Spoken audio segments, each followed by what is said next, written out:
फिल्मों में अभिनय कर रहे भोपाल के कलाकार बालेंद्र सिंह ने फिल्म अभिनेता धर्मेंद्र के निधन पर दुख जताया है और टीवी 27 न्यूज से खास बातचीत करते हुए उन्होंने अभिनेता धर्मेंद्र के व्यक्तित्व के बारे में जो सुना था उसके अनुभव हमारे साथ साझा किए हैं।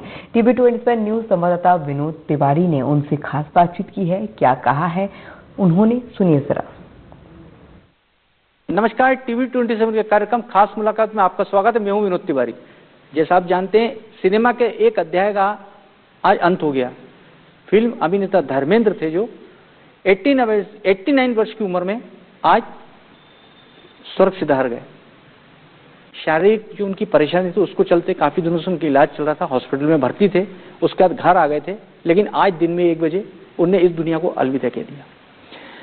धर्मेंद्र के बारे में यह कहा जाता है कि ही मैन फिल्म इंडस्ट्रीज के कहे जाते थे वो, और उनके कुछ ऐसे डायलॉग थे जो बड़े फेमस थे। लगभग 300 फिल्मों में उन्होंने काम किया है, 65 साल तक उन्होंने फिल्म इंडस्ट्रीज में राज किया है। आज मेरे साथ बालेंद्र सिंह जी हैं जो रंगमंच में काफी अभिनय कर चुके हैं। उनसे मैं जानने की कोशिश करूंगा। आप धर्मेंद्र जी तो हमारे बीच नहीं रहे, क्योंकि कई फिल्मों में उन्होंने बड़े अभिनेताओं के साथ काम किया है, तो मैं जानना चाहूंगा धर्मेंद्र के बारे में सुना भी होगा, कभी सोचा भी होगा उनका जैसा बनने के लिए क्या प्रेरणा ली, लोगों को क्या प्रेरणा देगा, मैं जानने की कोशिश हूँ। बालेंद्र जी, आपका टीवी 27 न्यूज में स्वागत है। मेरा सवाल सबसे पहले ये था आपसे कि अब धर्मेंद्र जी तो आज चले गए, क्योंकि आप भी काफी समय से फिल्मों में काम कर रहे हैं, तो क्या कहना चाहेंगे आप? देखिए, ये बड़ा दुखद है कि आज हमारे बीच धर्मेंद्र जी नहीं हैं और आज 89 वर्ष की उम्र में आज हमारे बीच से चले गए हैं।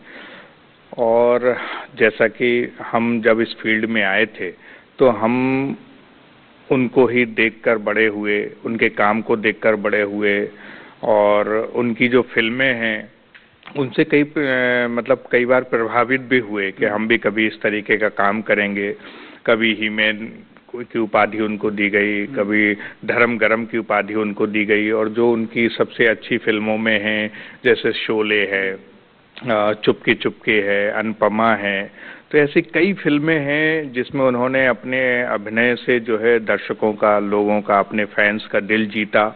और लगभग 300 से अधिक फिल्में उन्होंने की हैं और भारत सरकार ने भी उन्हें पद्म भूषण से नवाजा है उनके अभिनय के लिए, उनके अच्छे योगदान के लिए। तो धर्मेंद्र जैसे पुरुष का होना हमारे लिए एक तरीके से ये कहें कि वटवृक्ष की तरह थे वो। भले ही हम उनके साथ नहीं जुड़ पाए, उनके साथ काम नहीं कर पाए, लेकिन एक होता है ना कि घर में कोई एक बुजुर्ग है तो उसकी एक छाया हमारे ऊपर बनी रहती है। तो वैसी ही छाया की तरह, मतलब वटवृक्ष की तरह जो है वो धर्मेंद्र साहब फिल्म इंडस्ट्री में थे और हम सब कलाकारों के लिए एक प्रेरणा स्रोत थे और एक छाया की तरह, मतलब छाया दे रहे थे हम लोगों को। तो वो आज छाया हमसे दूर हो गई है, तो हमें इस बात का बहुत अफसोस है। लेकिन उनका काम, उनका जो डिसिप्लिन है, उनके जो तरीके हैं, वो आज भी हमारे दिलों में रहेंगे और हमेशा रहेंगे कि उनके काम को हम याद करते रहेंगे और हमेशा उनका काम हमारे दिलों में, पब्लिक के दिलों में हमेशा बना रहेगा। सर, मेरा सवाल यह था, आपने शोले फिल्म देखी होगी, उस समय शायद आपकी उम्र बहुत छोटी रही होगी, लेकिन उस समय एक जय वीरू का डायलॉग, गब्बर, और एक बहुत फेमस डायलॉग था, कुत्ते तेरा खून पी जाऊंगा, तो बड़ा वो मतलब किसी के लिए वो आय का साधन भी बना। तो वो थोड़ा उस समय क्या सोचते थे आपको, क्योंकि आप रंगमंच से जुड़े तो उस समय लगता था आपको, तो उस समय का थोड़ा अनुभव हमारे दर्शकों को बताइए। देखिए, जब वो फिल्म रिलीज हुई थी तब मैं पैदा ही हुआ था और आज मतलब मेरे ख्याल से 50 साल बाद फिर से वो फिल्म रिलीज हो रही है और लगभग 1500 सिनेमा में पूरे देश में रिलीज हो रही थी। और अगली 8 दिसंबर को उनका जन्म दिवस भी था, तो इस बात का अफसोस भी है कि वो अपना जन्म दिवस भी नहीं मना पाए, 90वां जन्मदिन था उनका, तो वो है। तो अब वो फिल्म 50 साल बाद फिर से रिलीज हो रही है, तो फिर से वो डायलॉग्स और वो सारी चीज़ें फिर जो आने वाली पीढ़ी है वो सुनेगी, वो जानेगी, उनके काम को जानेगी और उनसे प्रेरणा लेगी। तो पहले जो फिल्में बनती थीं उसमें सबसे ज़्यादा ख्याल मतलब संवादों का, पिक्चराइजेशन का, अदायगी का, इन सब चीज़ों का बहुत ख्याल रखा जाता था। तो शोले एक ऐसी फिल्म है जिससे कई लोगों का रोज़गार, जो मिमिक्री आर्टिस्ट थे तो उनका रोजगार भी बना। अब धर्मेंद्र साहब के डायलॉग हों, चाहे बच्चन साहब के डायलॉग हों, चाहे वो जो अपने A.K. हंगल साहब हैं उनके डायलॉग हों, चाहे असरानी साहब के डायलॉग्स हों, उसका एक एक किरदार जो है आज भी जहन में है लोगों के। और जब भी लोग उसको फिल्म को देखना चाहते हैं या देखने बैठते हैं तो एक बार में ही देखना पसंद करते हैं, उसको छोड़ नहीं सकते। तो वो कशिश है उस फिल्म में, वो ताकत है उस फिल्म में और उस समय के निर्माताओं में कि उन्होंने ऐसी एक कालजयी फिल्म बना दी है जो उस समय तो हिट थी ही, आज भी हिट है और कल भी हिट रहेगी। तो ऐसे 3-4 पीढ़ियां एक साथ उस फिल्म को देख रही हैं और धर्मेंद्र जी को देखा और उस जमाने के जितने भी कलाकार हैं उन सब को देख रही हैं। तो ये हमारे लिए एक सौभाग्य की बात है कि फिल्म के माध्यम से हम उनके काम को याद कर पा रहे हैं, देख पा रहे हैं और समझ पा रहे हैं। सर एक सवाल था मेरा, देखिए बचपन में सभी के दोस्त होते हैं, जब ये शोले ली थी जय वीरू की जोड़ी, तो जैसे मित्र होते थे बोलते हैं जय वीरू की जोड़ी मेरा मित्र, तो उस समय एक वो दिल में मतलब एक बात आती होगी, क्या सोचना उस बारे में, एक दोस्ती जय और वीरू? बिल्कुल, मतलब ये है कि आजकल भी दोस्ती मतलब होती है तो उसमें लोग यही कहते हैं, अरे बड़े जय वीरू की तरह बन रहे हो तुम, क्या जय वीरू हो क्या तुम, ऐसी दोस्ती निभा रहे हो तुम, क्या जय वीरू हो क्या तुम। तो ये जो किरदार उन्होंने जय और वीरू के निभाए और जिस तरीके से उन्होंने अपनी दोस्ती को निभाया उस फिल्म में, तो वो दोस्ती अमर हो गई और एक उदाहरण बन गई, एक किंवदंती बन गई और लोगों के लिए मुहावरा बन गया वो।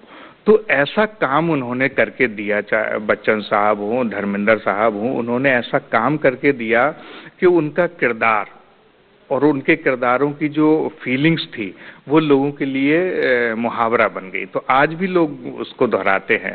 तो ये ऐसे मतलब कलाकार थे जिन्होंने किरदारों को जीवंत कर दिया है। अरे उसमें एक चीज होती है, मैंने शोले की ज्यादा इसलिए बात करूंगा, वो एक यादगार फिल्म है उनकी।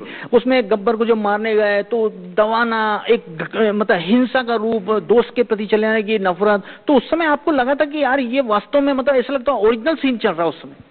बिल्कुल, हमेशा से ही लगता था। मतलब जब भी हम तो जितनी बार भी वो कई बार फिल्में हमने देखी, मतलब वो शोले फिल्म देखी है और हर बार मुझे उसमें कुछ ना कुछ नयापन लगता था। और जब पहली बार शोले रिलीज हुई थी तब मतलब एक जिसे कहें कि काफ़ी बड़ी फिल्म बनी थी वो। उसके बाद फिर जो है एडिट करके उन्होंने फिर से रिलीज़ की और वो इस समय की सबसे सुपरहिट फिल्मों में गिनी जाने लगी है। तो ये उस समय के कलाकारों की या कला जो निर्माता थे या निर्देशक थे, ये उनकी शिद्दत थी। मतलब जावेद साहब और जैसे कहें कि सलीम साहब इन दोनों की जो जोड़ी थी, जो संवाद लिखते थे। असरानी साहब के साथ मुझे काम करने का मौका मिला है और जब हम लोग बात करते थे फिल्म शोले के बारे में तो असरानी जी भी हमें बताते थे कि इसमें जावेद और सलीम साहब की जो जोड़ी थी वो कमाल की थी। और बोले जो मेरा कैरेक्टर लिखा गया था वो हिटलर से प्रेरित होकर लिखा गया था।